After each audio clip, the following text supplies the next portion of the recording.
is that contractors are part of writing the DPWH budget and allegedly pay DPWH officials for budgetary allocations from the non-allocable or so-called leadership fund that is prepared by the DPWH.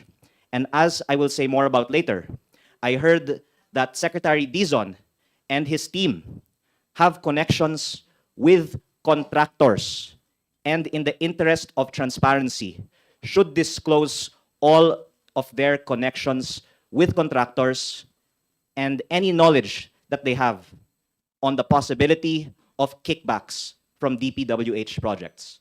So that is the main point that I would like to bring up today that I will say more about later, that I am asking Secretary Vince Dizon to disclose any and all of his and his team's connections with current, past, or potential future contractors of DPWH projects. Because of the scrutiny on insertions in Congress and Senate, insertions have now moved to the National Expenditure Program that is supposedly prepared by only the DPWH. And according to flood control hearings, contractors submit lists of projects to DPWH, and payments are made as early as when they appear in the NEP, on the presumption that the district engineering offices will award the contracts to the contractors that pay for the projects to be inserted by the DPWH officials into the NEP.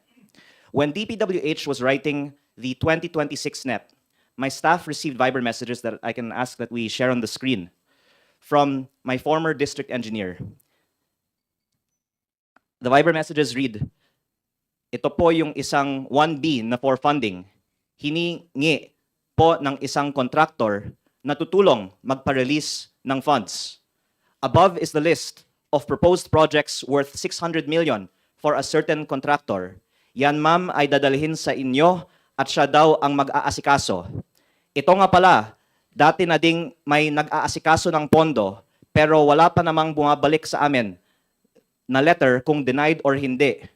Contractor sa regional office ang nag-request niyan dati ma'am, last year pa. And what we found out when the NEP came was one of the non-allocable projects of DPWH in my district.